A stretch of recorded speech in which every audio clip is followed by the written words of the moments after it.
रुद्र एक ऐसा नाम जिसमें है विनाश का भी स्वरूप और करुणा की भी गहराई।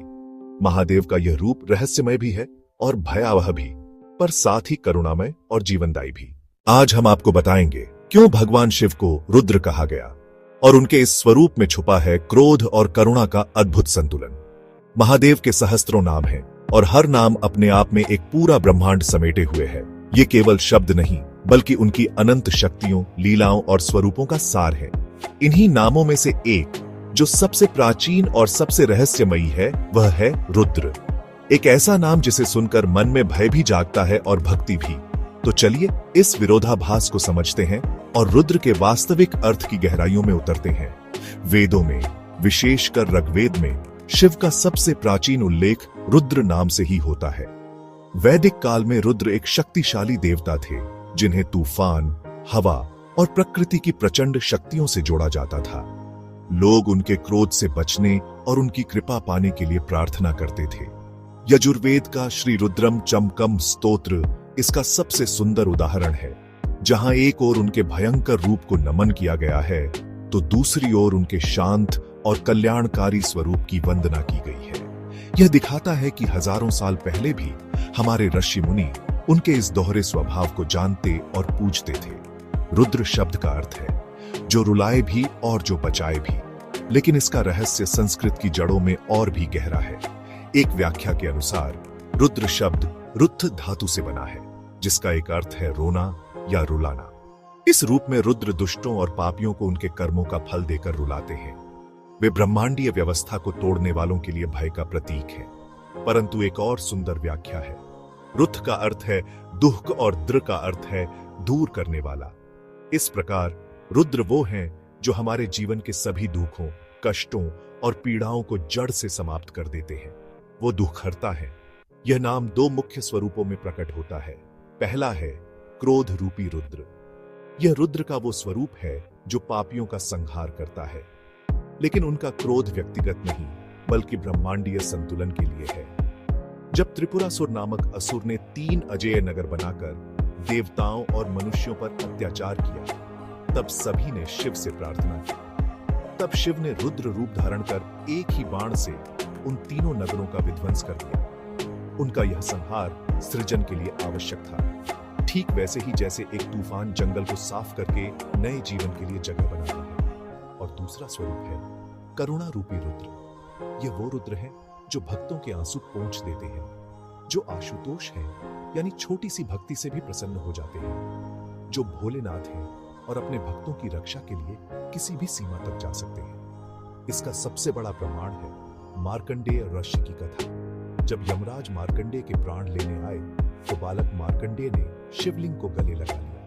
अपने भक्त की पुकार सुनकर शिव रुद्र रूप में प्रकट हुए और उन्होंने न केवल यमराज को परास्त किया बल्कि मार्कंडेय को चिरंजीवी बनाकर बताया। वो दुष्टों के लिए काल है तो भक्तों के लिए महाकाल यानी काल के नियंत्रक। तो रुद्र का क्रोध और उनकी करुणा एक ही सिक्के के दो पहलू हैं। उनका क्रोध अधर्म और अहंकार के लिए है और उनकी करुणा उस आत्मा के लिए है जो मुक्ति चाहती है। रुद्र को समझना वास्तव में जीवन के चक्र को समझना है, जहाँ विनाश भी कल्याण के लिए होता है और हर अंत एक नई शुरुआत का संकेत है। वो संहारक भी है और उद्धारक भी। यही है रुद्र नाम का संपूर्ण रहस्य। जब ब्रह्मांड में अधर्म बढ़ता है, जब असुर अपने आतंक से सृष्टि को हिलाते हैं, तब प्रकट होते हैं रुद्र। ब्रह्मांड का नाजुक संतुलन धर्म पर टिका है, पर जब यही संतुलन बिगड़ता है, जब अंधकार प्रकाश को निगलने लगता है, तब सृष्टि के कण कण में एक बेचैनी छा जाती है। यह संकेत होता है उस महाशक्ति के प्राकट्य का जो इस अंधकार को मिटाने के लिए अवतरित होती है। तब शिव अपने सबसे प्रलयंकारी स्वरूप रुद्र में प्रकट होते हैं। रुद्र का क्रोध है त्रिपुरासुर का विनाश, कामदेव का भस्म होना और दैत्यों का संहार। त्रिपुरासुर का विनाश इसका विराट उदाहरण है। मय दानव के 3 अजेय नगर जब आतंक का पर्याय बन गए, तब रुद्र ने एक ही दिव्य बाण से उन तीनों पुरियों का अंत कर धर्म की स्थापना की। इसी तरह जब कामदेव ने शिव की तपस्या भंग की तो रुद्र के तीसरे नेत्र की अग्नि ने उन्हें भस्म कर दिया। यह क्रोध व्यक्तिगत नहीं बल्कि ब्रह्मांडीय अनुशासन को बनाए रखने का एक कृत्य था। और जब दक्ष ने अपनी ही पुत्री सती का अपमान किया तो शिव का दुहक प्रलयंकारी क्रोध में बदल गया। उनके रौद्र रूप ने अन्याय और अहंकार के प्रति दक्ष के यज्ञ को ही नष्ट कर दिया। उनका क्रोध किसी साधारण क्रोध की तरह नहीं, बल्कि धर्म की रक्षा और संतुलन बनाए रखने का दिव्य साधन है।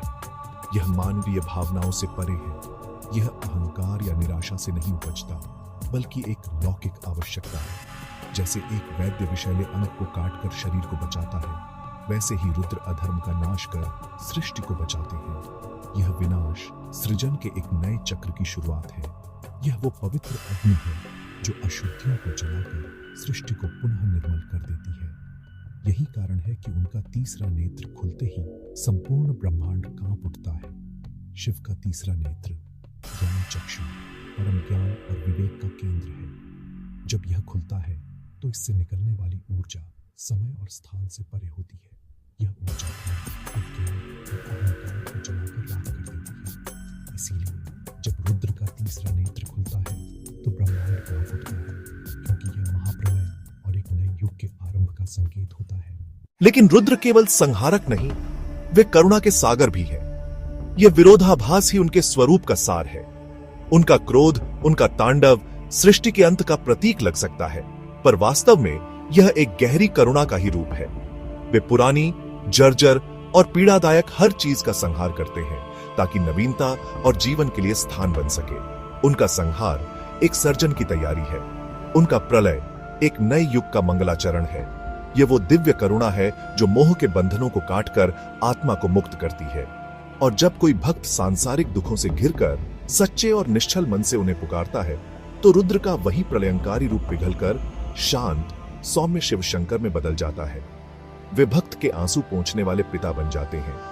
इतिहास साक्षी है, जब यमराज मार्कंडेय के प्राण लेने आए तो बालक मार्कंडेय ने केवल शिवलिंग को थाम लिया। तब रुद्र ने काल के विधान को भी चुनौती दे दी और अपने भक्त को मृत्यु के मुख से खींच लाए। उनकी करुणा तर्क और नियम से परे है, वह केवल हृदय की पुकार सुनती है।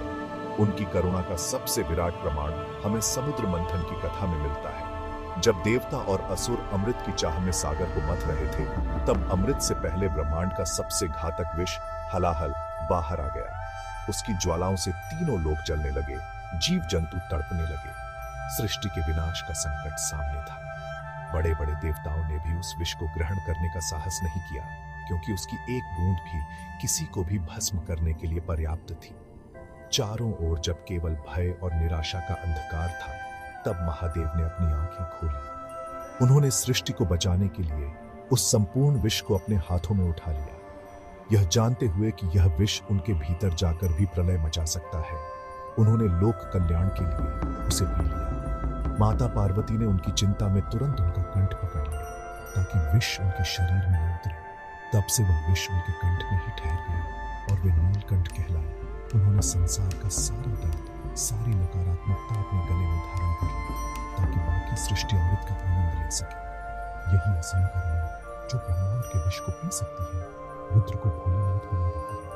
वे इतने भोले हैं, इतने सरल हैं कि उन्हें प्रसन्न करने के लिए किसी भव्य आयोजन की आवश्यकता नहीं।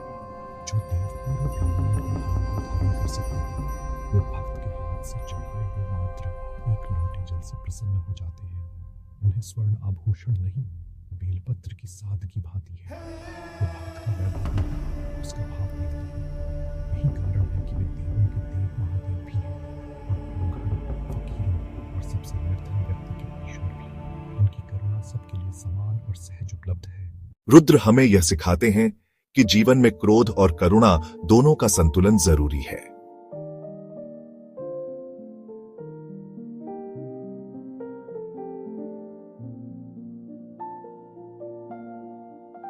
जहां अन्याय और अधर्म हो, वहां रुद्र का क्रोध आवश्यक है।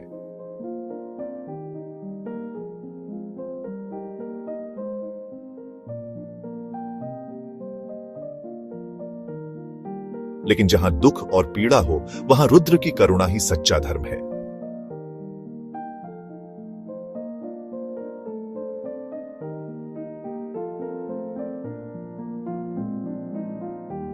यही कारण है कि ऋषि मुनि रुद्र को पुकारते हैं, रुद्राय नमः, यानी उस शक्ति को प्रणाम जो क्रोध में भी करुणा रखती है।